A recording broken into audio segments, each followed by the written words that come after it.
Motor ba na pang-araw-araw ni Honda ang hanap nyo? Baka si Honda Click 125 2024 model ang para sa inyo. So in this video guys, tatalakayin natin yung kanyang specs, features, at syempre i-walkthrough na din natin itong isang to.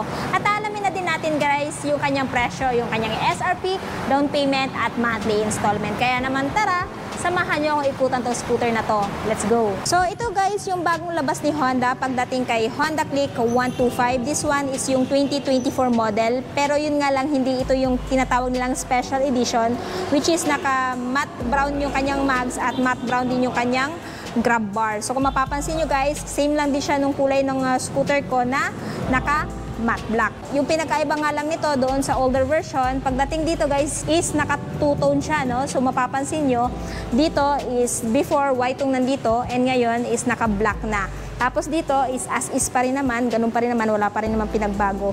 And pagdating sa decals niya guys, kahit standard version siya, napaka-premium pa rin yung datingan kasi nga, yung decals niya pagdating dito ay may combination ng gold, black, silver, or gray na may glittery effects, and maging dito din sa kanyang decals dito pagdating sa side fairings. So for me, goods na goods yan, na ganyan yung decals niya nang sa ganun bago sa mata and talagang napaka-attractive niya, no?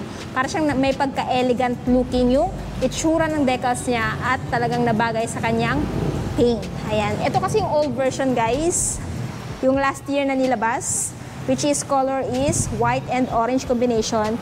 And pagdating dito, iba din yung decals dito. And unlike dito guys na medyo meron siyang mga lining na ganyan, yan yung nagpapadagdag ng forma dito sa scooter na to. Tapos pagdating naman dito sa harapan niya, ayan, masasabi mo talaga yung 2024 model kasi aside nga sa decals niya, etong paint dito banda, dito sa parang M-shape na fairings dito, is glossy black na. Ayan. So, ito yung itsura niya sa front, guys. And dito sa side. Ayan. So, dito naman tayo, guys, sa kanyang technical specification. Of course, this scooter is powered by 125cc, 4-stroke, 2 valves, single overhead cam, liquid-cooled at ESP.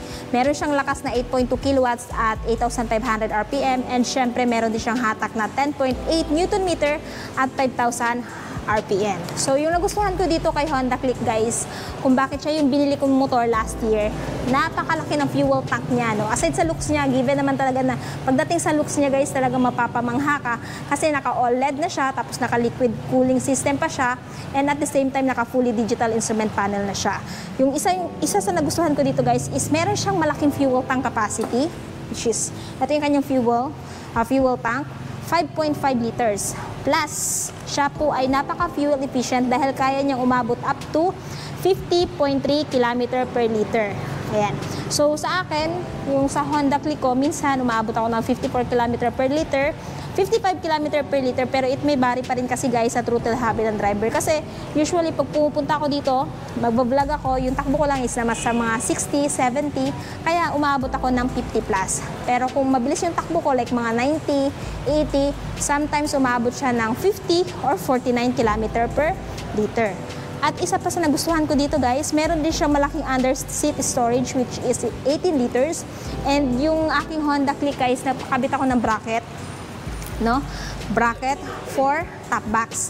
So, kung gusto niyo po magkaroon ng idea regarding sa mga accessories na nilagay ko dun sa aking Honda Click, which is if ever bibilhin nyo din tong scooter na to, ilalagay ko po lahat ng link, no, sa description box para din maka-order kayo kung gusto nyo yung mga accessories na nilagay ko doon sa aking Honda Click version 2. Anyway, na-vlog ko din yon at kung magkano yung mga presyo, nandun na din lahat. So, check nyo na lang din sa aking channel. So, next, dito tayo banda sa kanyang upuan. Pagdating sa upuan, ganun pa rin naman guys. Ayan. So, medyo generous na din siya, no? Although 125cc siya. And then, pagdating dito sa upuan ng angkas, medyo hindi siya ganun ka-generous. Napaka-steep pa rin. And yung angkas ko naman is wala naman siyang angal pagdating sa upuan ni Click. Mas comfy daw siya kumpara doon sa older natin na motor, which is si GSX-S 150 na sports naked bike. Ayan. Tapos dito, of course, naka-LED yung headlight niya. Turn signal is naka-LED. Ayan. At ayan guys, yung stock headlight niya, no? Meron siyang daytime running light. And yung sa akin kasi, pinalagyan ko pa ng mini driving light. So, again, ang link ay nasa description box. Tapos dito, combi brake pa rin siya guys, ganun pa rin. If ever ipipihit niyo yung left lever, automatic mag-engage yung 70% ng brake sa rear at 30% naman sa front. So for me, goods na goods yan, nang sa ganun hindi madali mag-lock yung wheels ninyo. So ayan guys, suspension na ginamit is telescopic fork with single disc. Ayan, wavy disc brake na merong single piston brake caliper na 2 Kiko. And meron siyang tire size dito sa front guys na 90 by 80 by 14 inches wheels. And for me, goods na goods yan, na ganyan kalaki yung kanyang gulong, no? So, dito naman tayo banda sa side.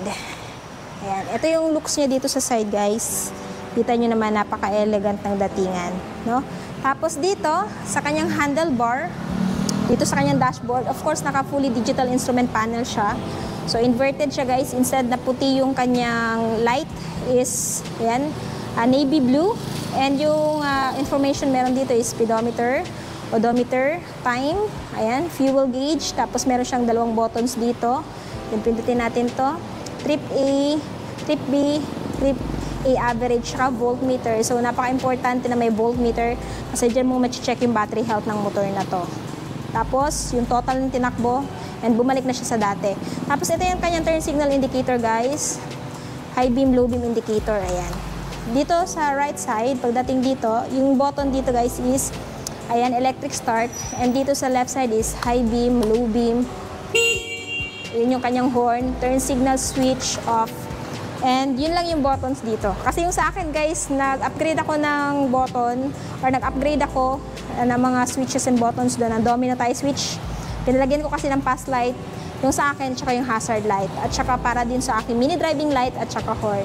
Yan. So if interested, nasa description box yung mga link.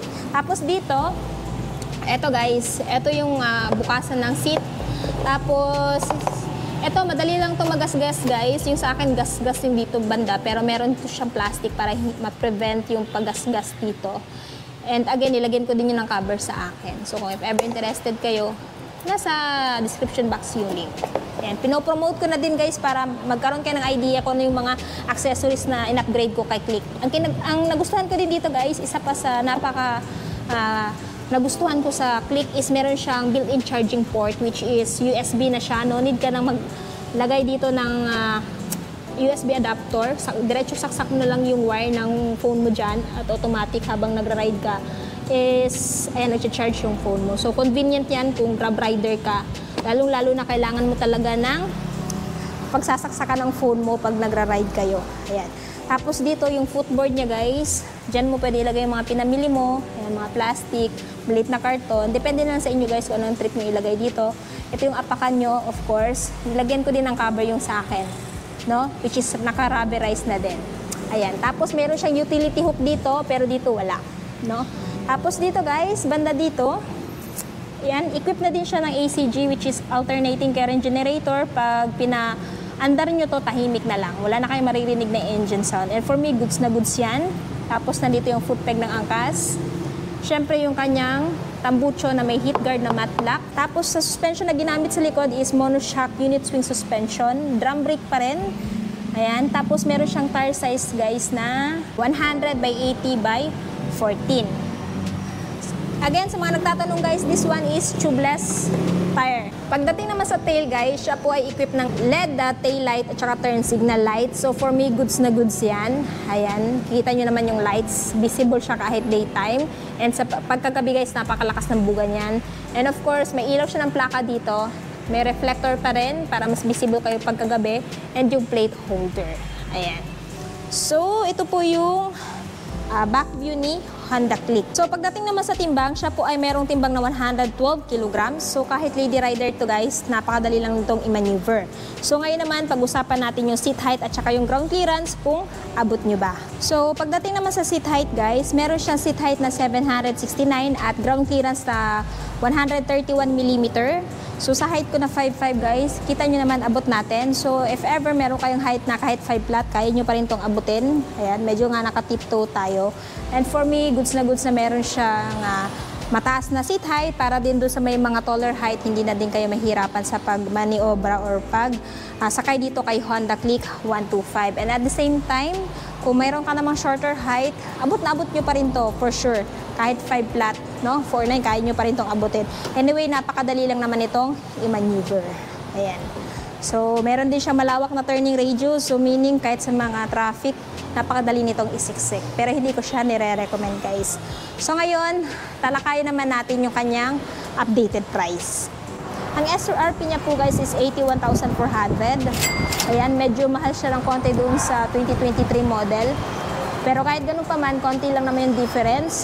Down payment is 6,268 at monthly sa 3 years na 3,870 at rebates na 200.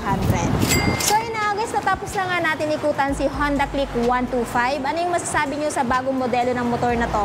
Sulit ba siya sa presyo niya? At ano yung katangian niya kung bakit siya i-consider nyo bilhin ngayong 2024? I-comment nyo nga sa baba. At syempre, kung bago pa lang kayo sa channel ko at hindi pa nakapag-subscribe, huwag kalimutan mag-subscribe para ma-notify kayo once may bago tayong upload. So yun guys, hanggang dito na muna tayo. Ride safe and peace out!